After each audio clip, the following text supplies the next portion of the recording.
todo mundo gosta do deal, mas nem todo mundo gosta do pós-closing, né? Porque é nesse depois que as fricções começam a aparecer, né? Muda a prioridade do novo acionista, o relógio fica mais acelerado e o time entra em modo reativo.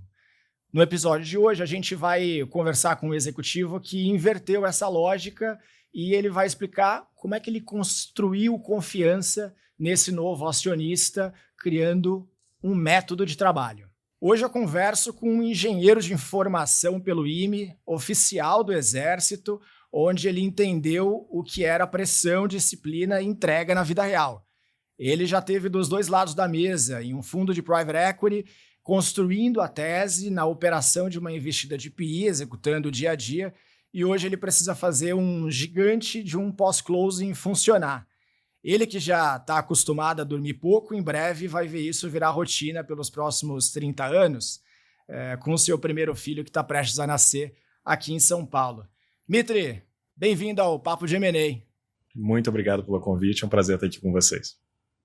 Legal, e Mitri, para a gente começar aqui falando um pouco da tua história e traçar aqui uma linha de raciocínio pensando nesse pós-closing aqui que você vai contar, quando você olha para a M&A e a criação de valor hoje, o que nessa visão vem da sua formação de PI e o que só foi possível aprender isso depois mesmo, no dia a dia da operação? Eu acho que é uma soma de fatores aqui. Eu acho que o mercado de PI ele te ensina muito sobre governança, sobre, obviamente, metodologia, e sobre muito o valor dessa conexão do gestor com o acionista, alinhando muito bem a estratégia do fundo e garantindo que a empresa está indo para o caminho certo. De fato, a governança, da forma que a gente aprende no Private Equity, ela é muito um viabilizador de garantir que a empresa está indo no caminho certo. Menos sobre dar transparência para o fundo, obviamente também se dá transparência para o fundo, mas acaba sendo uma metodologia muito utilizada para garantir que de fato está se indo no caminho correto. E quando você vai para a economia real, para a operação, para a empresa, existe um grande valor em utilizar essa metodologia, né? Então é o que a gente faz. Assim. A gente se aproxima muito do acionista da companhia, a gente entende muito os seus sonhos, suas ambições, para onde a empresa tem que ir. Além dessa perspectiva do acionista, a gente também olha muito para o mercado, para as tendências, para o que os concorrentes estão fazendo, o que os clientes precisam, qual é a proposta de valor existente na companhia. E, dado a ambição do acionista, a gente conecta essas duas informações justamente para criar um plano tático que faça sentido para chegar nesse resultado almejado. Não adianta nada também você saber para onde você quer ir, e você criar o plano tático para chegar lá se você não tiver a governança. E aí, de novo, a governança ela entra como uma necessidade importante desse ecossistema para garantir que, de fato, o planejamento tático está sendo bem implementado ou se ele precisa ser revisitado e revisado. Então, a governança nada mais é do que um instrumento utilizado para garantir que a empresa está indo para o caminho certo, né? E que, de fato, esse planejamento estratégico como um todo está sendo seguido e está funcionando.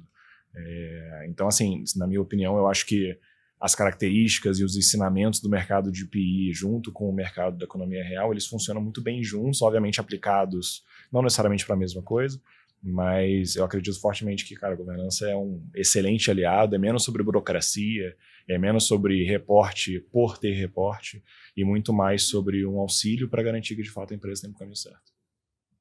Agora, Mitri, qual foi a maior mudança e choque para sair do papel de analista e entrar na execução do dia a dia? Perfeito. São mundos bem diferentes, assim, sendo super sincero aqui. O mercado de private equity ele tem uma característica que é um mercado de gestoras geralmente pequenas, onde você tem equipes brilhantes, pessoas incrivelmente inteligentes, conversas muito de top nível, assim, realmente é uma proximidade com os executivos top das empresas, com os conselheiros e, obviamente, com analistas maravilhosos também de gestores e também com os investidores. E você aprende um hard skill muito poderoso, você aprende com muita profundidade metodologia financeira, metodologia de investimento, valuation. Então, isso é muito interessante, você acaba virando um doer muito potente. E eu sinceramente acredito que as equipes de private equity, elas geralmente são formadas por muitos atacantes, assim. Só que quando você vai para a economia real, não são todos atacantes e não são todos incrivelmente doers dessa forma que é o private equity, né? Naturalmente são dinâmicas e ambientes diferentes.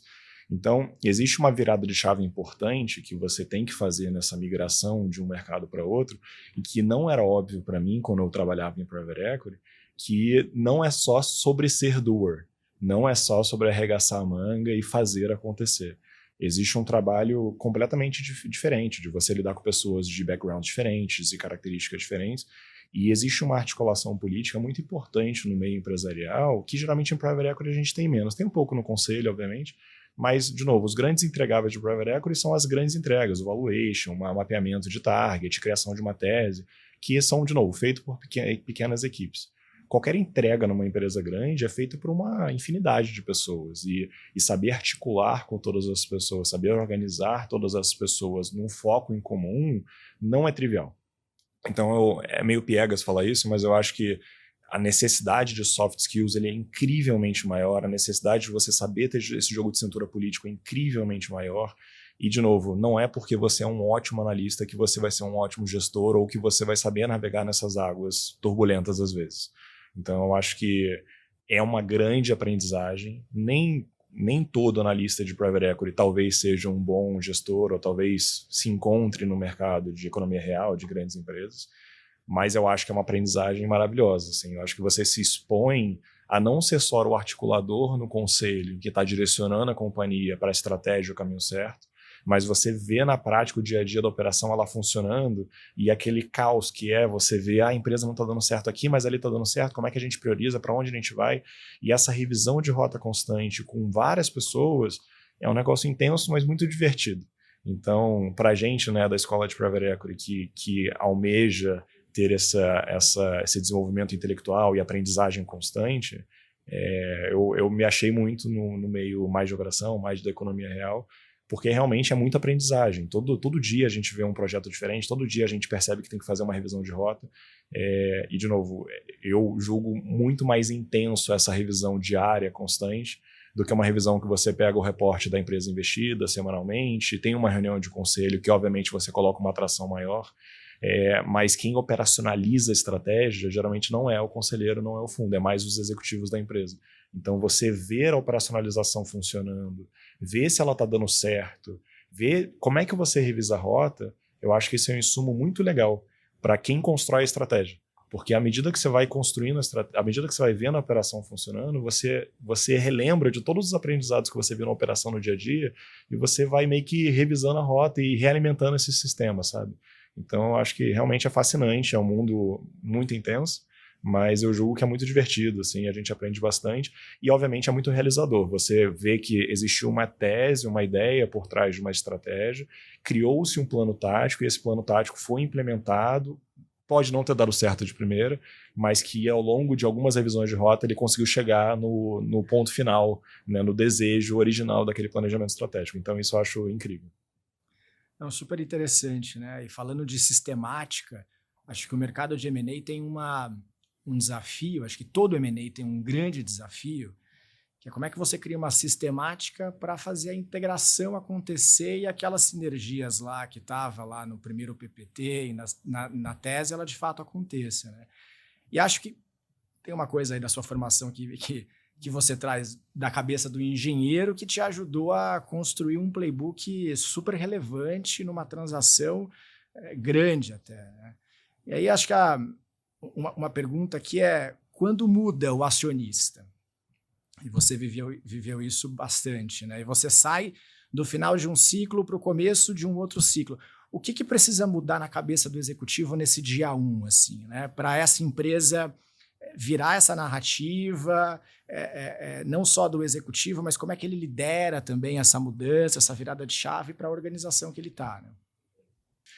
Eu acho, tem um ponto importante que a gente aprende muito em Private Equity, eu acho que entra no sangue, que é a grande bússola, o grande orientador de direcional sempre vai ser o acionista do fundo.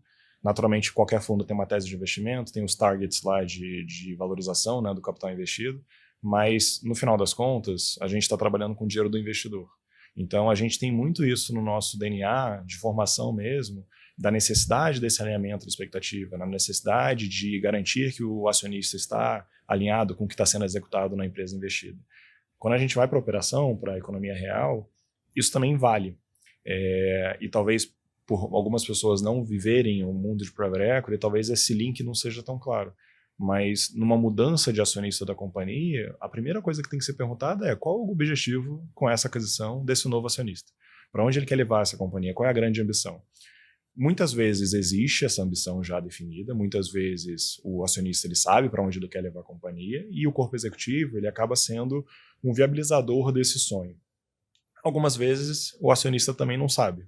E aí, obviamente, a carreira de M&A você vai lidar com os dois mundos e várias oportunidades de experienciar isso. Mas, de toda forma, independente de qual for um dos caminhos do investimento desse acionista novo, o mais importante é esse alinhamento e a co-construção dos próximos passos. Existe muito essa característica de, às vezes, o corpo executivo ficar um pouco passivo, aguardando orientação, aguardando direcionamento, às vezes até um pouco reativo, de, poxa, será que vai mudar meu status quo? Será que a forma que eu trabalho talvez vai ser alterada? Será que as pessoas vão mudar? E um pouco do aprendizado que eu trago da época de private equity é que o grande valor é aquele executivo que se coloca à disposição desse novo acionista como um facilitador do sucesso dele. Então, de chegar um acionista novo na sua companhia e você falar, cara, o que você quer? Qual é o seu objetivo? Para onde você quer que a gente leve a companhia? Você não sabe? Vamos construir junto, então? A minha visão é que esse mercado funciona desse jeito, que a nossa empresa está posicionada dessa forma, que existe esse ângulo de ataque para crescimento, para diversificação ou para, enfim, melhoria de margem. E dado essa visão conjunta, vamos criar, então, um plano de para onde a gente quer levar a companhia e aí vamos criar um plano tático de como é que a gente implementa esse plano e aí vamos criar uma governança para te dar conforto de que o nosso corpo executivo está fazendo melhor com os seus interesses em mãos. Então, eu acho que sempre que existe uma mudança, na verdade, sempre que você entra numa empresa e existe um acionista, deveria ser feito isso. Deveria ser feito, cara, como é que o meu trabalho se conecta com a visão do acionista? Para onde o acionista quer levar a companhia? Como é que o meu trabalho, o meu salário sendo pago, como é que ele contribui para essa visão? Se a sua área não tem uma contribuição efetiva com essa visão de longo prazo da companhia, na minha visão, existe uma falha aqui, porque teoricamente a gente deveria estar trabalhando para contribuir com essa jornada. Mas mais do que isso, numa mudança de um acionista, deveria-se muito servir o corpo executivo ao acionista nessa revisão de rota.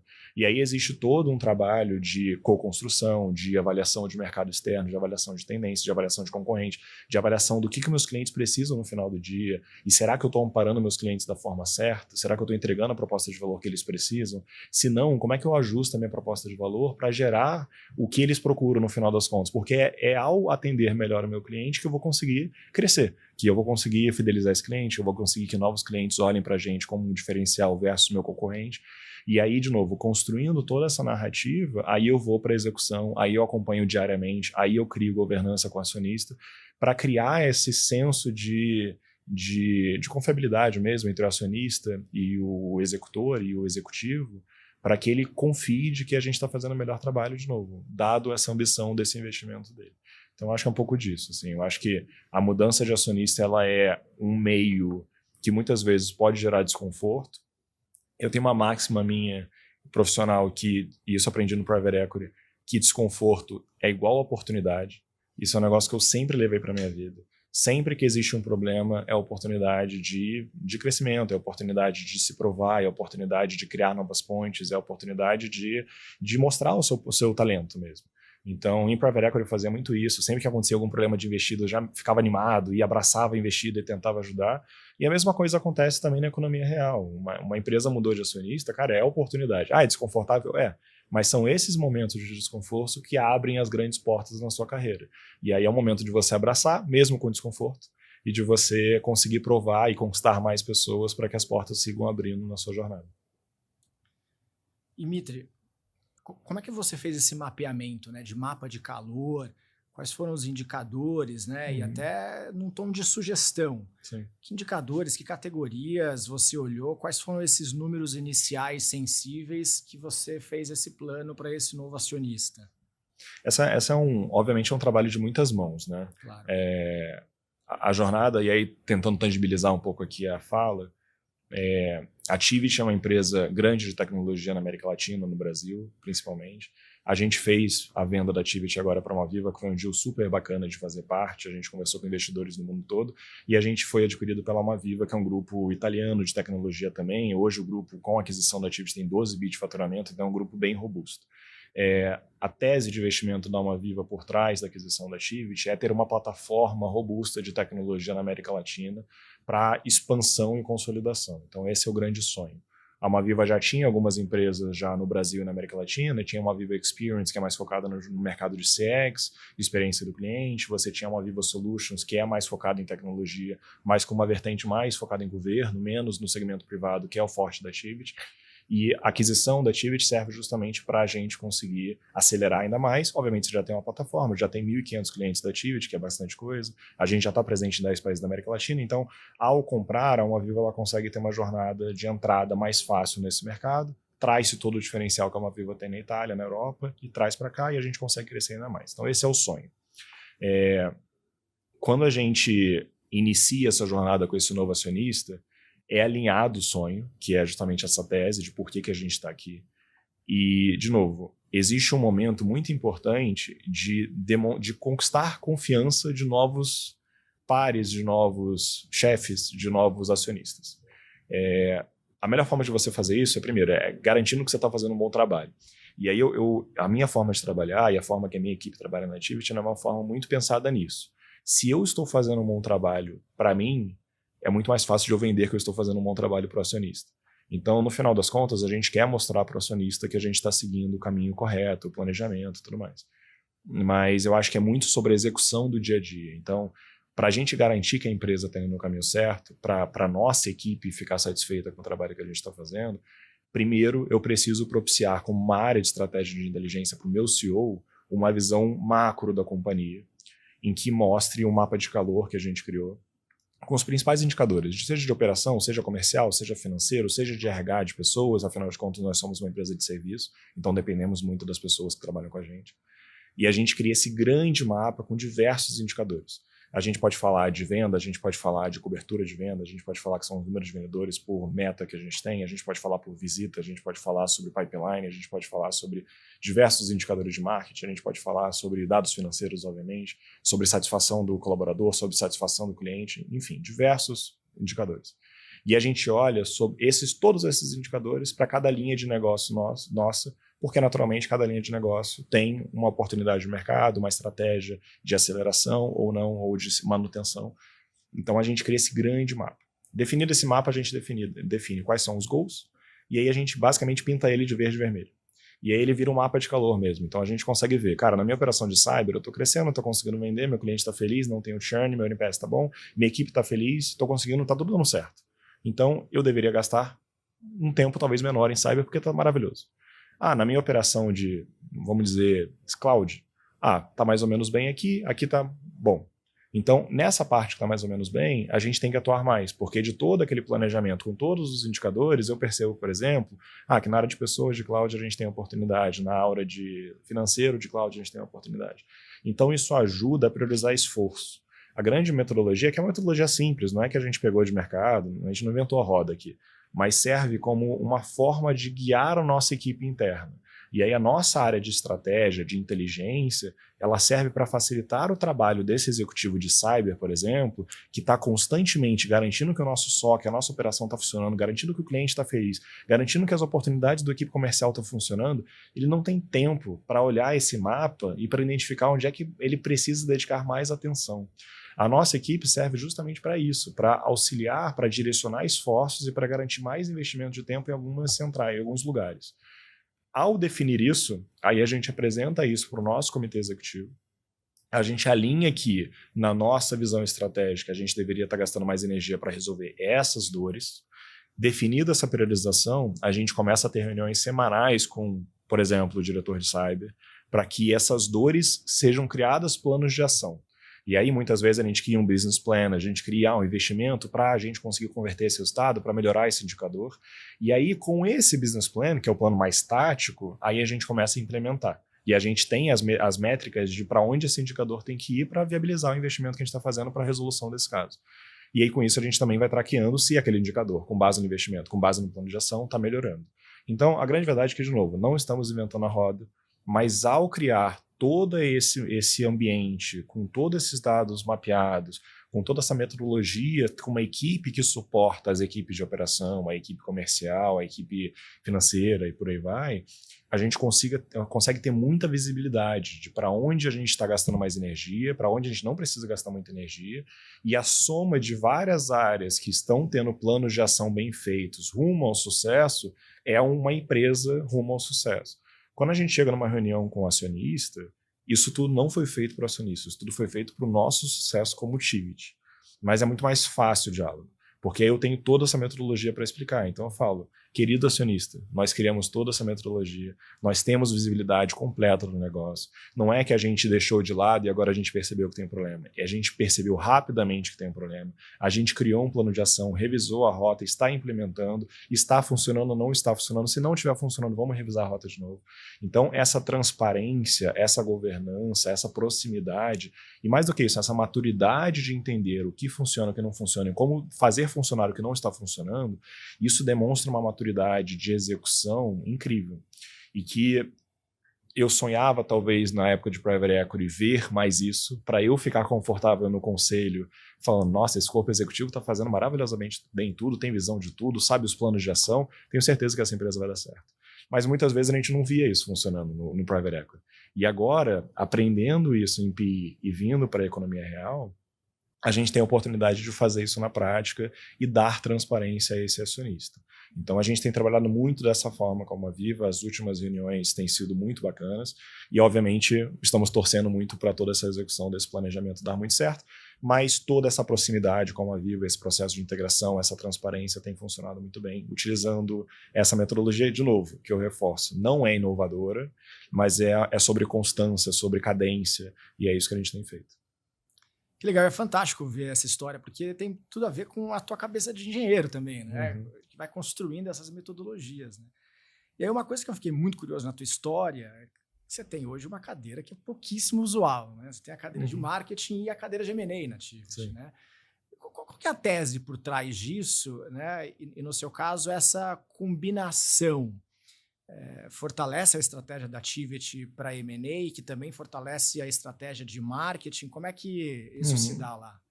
Eu confesso para você que no momento que eu recebi essa oportunidade de assumir o marketing, foi um susto para mim. Eu até brinco com a minha esposa, ela lidera marketing também. E eu lembro que quando eu virei o diretor de marketing da companhia, eu olhei para ela e falei, se você tiver alguma dúvida de marketing, pode me consultar agora que eu sou o diretor de marketing. Mas eu acho que é natural você perceber que, à medida que você vai evoluindo como gestor, como executivo, pelo menos eu acredito muito que você precisa abrir um pouco o seu escopo e se abrir a grandes oportunidades de desenvolvimento. Uma metodologia de execução analítica, garantindo que uma área está funcionando, ela é aplicada em qualquer área da companhia. Então, na época, para mim, foi um belo desafio de vamos pegar um pouco do que eu sei, vamos pegar um pouco das minhas características lá de PI e do que eu aprendi na minha jornada de economia real, de empresa, para a gente tentar aprender marketing e organizar bem essa área rumo também ao sucesso e a contribuir com o futuro da companhia. Confesso para você que não foi trivial, no começo eu tive que aprender do zero, então eu fui com muita humildade, me abrindo para minha equipe, pedindo ajuda deles para me ensinarem o básico de marketing, fiz curso, fui estudar, mas eu acho que a beleza, e hoje em dia talvez eu tenha mais maturidade para falar sobre isso, eu acho que existe uma conexão muito clara entre a área de estratégia e a área de marketing. No final das contas, quando você cria todo esse planejamento de para onde a empresa quer ir e você define qual é a minha proposta de valor, qual é o meu diferencial versus o mercado, como é que isso se conecta com a dor do cliente, como é que eu me posiciono para conseguir talvez tirar vantagem dessas oportunidades que estão surgindo.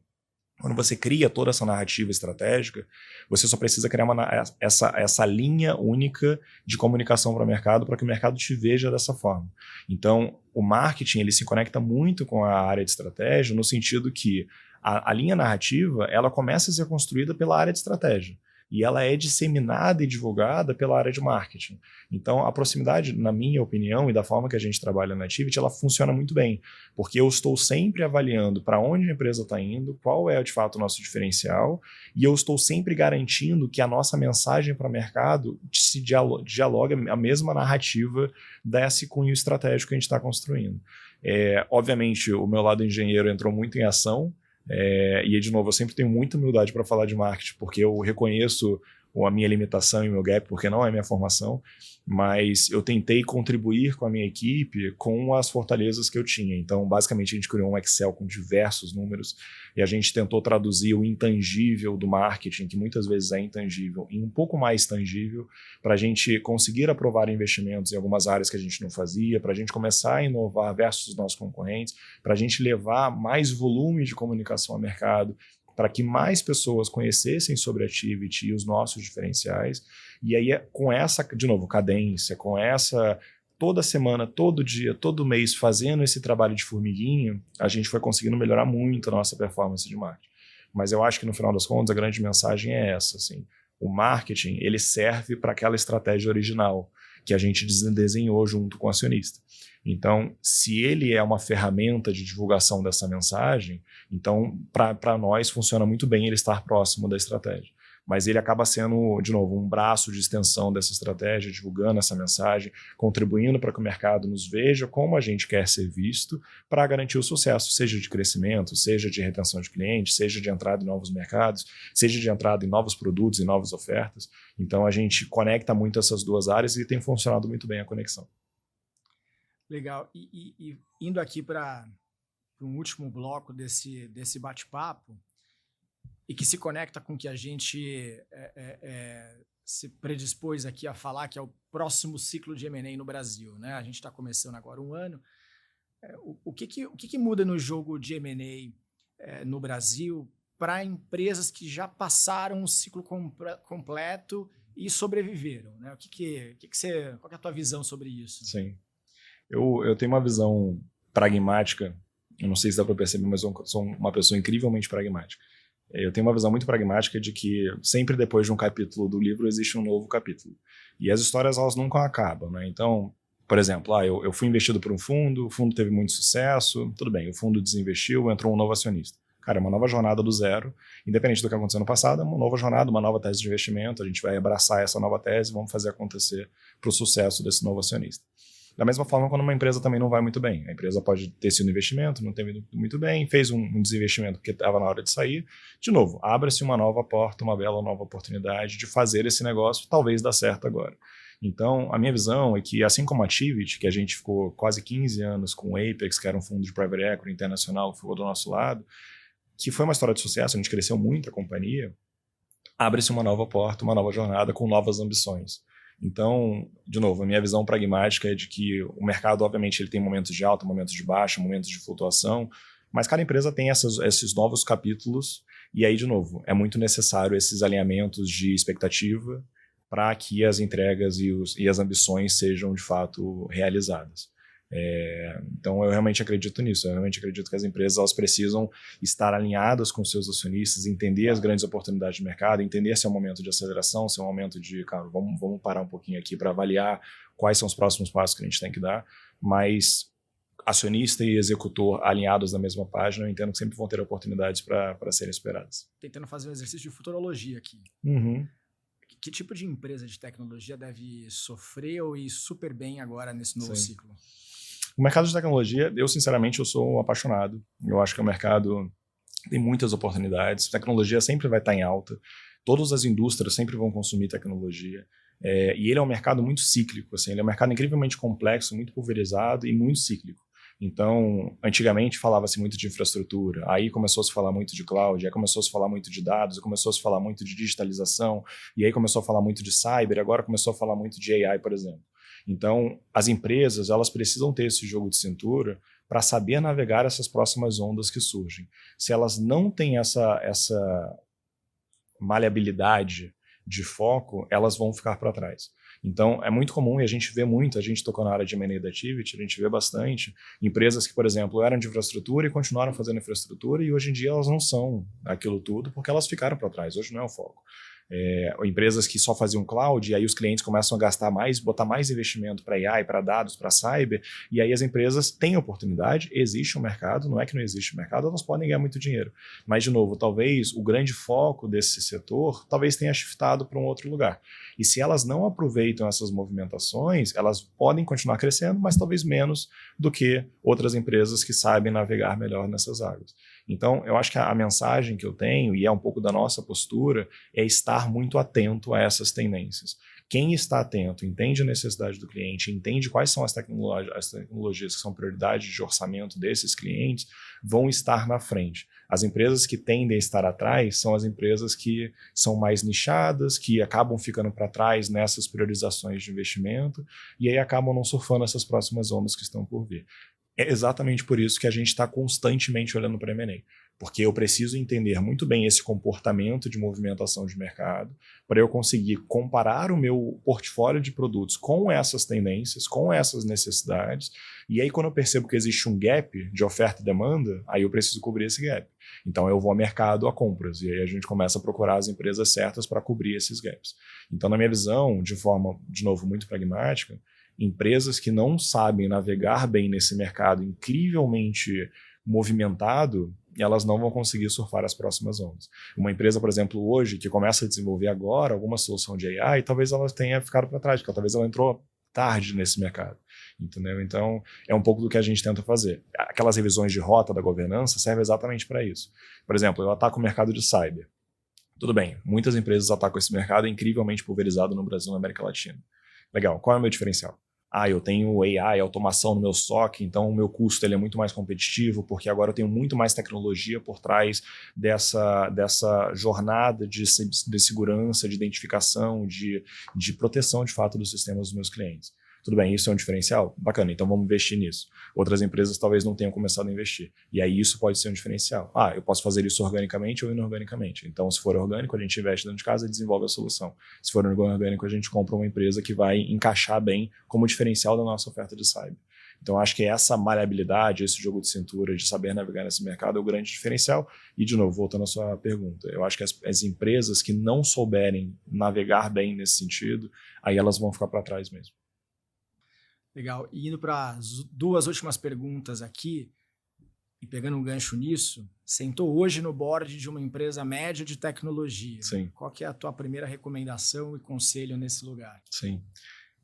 Essa pergunta é interessante, porque ela é um pouco parecida com a forma que a gente age quando a gente conhece os empreendedores das empresas target que a gente está avaliando. E a gente faz essa mesma avaliação para ver o quão é a maturidade o quão avançada é a maturidade desses fundadores, desses executivos, dessas empresas que a gente está conhecendo. Naturalmente, por ser um mercado de serviço de tecnologia, ele é um mercado que pessoas importam muito. É menos sobre a plataforma e é mais sobre o executor, as pessoas que estão por trás daquela área de cyber, daquela área de digital, daquela área de cloud, por exemplo. Então, a gente sempre avalia muito isso. E a forma de avaliar é justamente avaliar a maturidade da visão desse executivo perante esse mercado. Então, assim como eu tenho falado durante toda essa conversa, é entender qual o jogo que você quer ganhar, qual é o mercado que você está atuando, qual é a sua posição nesse mercado. Será que você está na Premier League? Será que você está na Série B? Como é que você se posiciona? Quais são os desafios? O que o cliente, no final das contas, está procurando? E qual é a sua linha de ataque para você conseguir crescer mais ou chegar no seu sonho de fato, enfim, executivo da tua empresa. Então, a forma que a gente geralmente gosta de avaliar é isso, assim, você conhece bem o seu mercado e você sabe onde é que você quer ir? Se você souber isso, para mim já é muito bom, porque aí você pelo menos sabe onde é que você quer chegar. Aí, beleza, agora vamos na segunda pergunta. Como é que você vai chegar lá? Qual é o plano tático? Como é que é a governança? No final das contas, é sempre a mesma jogadinha. É sempre sobre saber onde é que você está inserido, qual é o grande diferencial, onde é que você quer chegar, e aí como você cria um plano tático de chegar lá.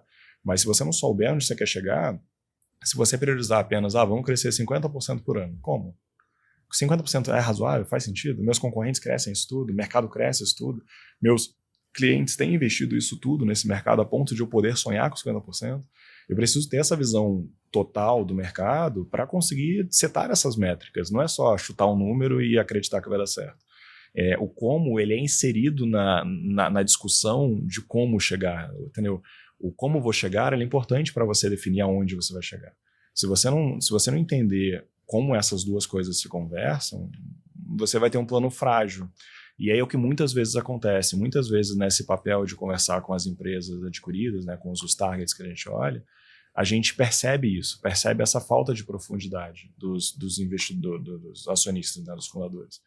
E aí a gente sente que, poxa, talvez esse cara aqui não seja o cara correto para trabalhar com a gente, porque talvez falte um pouco ainda de maturidade no mercado, ou falte ter um plano tático bacana. Obviamente, quando a gente gosta da equipe, a gente pode comprar e co-construir o plano. Mas é muito mais legal co-construir o plano com uma equipe, cara, muito mais sólida, com muito mais maturidade, que já entende a jornada do mercado, que já entende como é que a empresa se posiciona, que já entende o seu diferencial. Então, acho que essa maturidade estratégica mesmo, de visão holística do negócio, é algo muito importante. Então, acho que seria a pergunta que eu faria. Uma conversa mais ampla de, cara, qual é o seu mercado? O que você quer ganhar nesse mercado? Para onde você quer chegar? Como é que você se compara com seus concorrentes? Como é que você se compara versus a demanda dos seus clientes? E como é que isso tudo conversa com para onde você está querendo levar sua companhia? Isso, na minha humilde opinião, deveria ser o pitch de elevador de qualquer CEO. Ele deveria ter esse pitch muito claro na cabeça dele para ele saber para onde ele está levando a companhia dele, entendeu? E aí, de novo, o conselho serve como uma extensão do CEO para ajudá-lo a revisar a rota, a revisar a estratégia, a executar essa estratégia. Mas eu acho que eu acho frágil acreditar que a estratégia vem do conselho. Eu acho que o CEO ele precisa se empoderar para co-construir isso e ser de fato protagonista nessa história de para onde ele quer levar a companhia. Fantástico. E para terminar, quem que é uma pessoa no Brasil que viveu decisões difíceis de M&A que você acha que deveria estar sentada nessa cadeira no próximo episódio? Eu acho que o Jorge Mal é uma pessoa incrível. Eu acho que a jornada dele, enfim, com a Rede D'Or, de investimento, você pegar um hotel em Copacabana e transformar num hospital, eu acho que é uma jornada realmente muito desafiadora. Eu acho que tem uma jornada de empreendedorismo mesmo, de você tomar uma iniciativa, de perceber um gap de mercado. As pessoas, ele fala muito isso, né? As pessoas do Rio de Janeiro iam muito para São Paulo, para o Einstein e tudo mais. Você perceber que existe algo que pode ser coberto por um novo negócio é muito interessante. Você ter coragem de fato ir lá e fazer é muito impressionante. Mas mais do que isso, à medida que o negócio for crescendo, ele foi adquirindo outras empresas e foi criando um ecossistema maior de saúde, como é que funciona também, de novo, as integrações? Como é que foi cada decisão de compra de hospital? Será que não deveria fazer organicamente e sim inorganicamente, como ele fez algumas vezes? Essas decisões de orgânico versus inorgânico, como é que integra, como é que consegue trazer uma eficiência maior para esse ecossistema complexo? Eu acho que é uma conversa muito interessante, que eu acho que valeria muito a pena ter a opinião dele. Fantástico. Mitre, obrigado pela sua contribuição aqui no podcast. Foi ótimo ter você aqui com a gente. Foi um prazer. Muito obrigado pelo convite. Obrigado.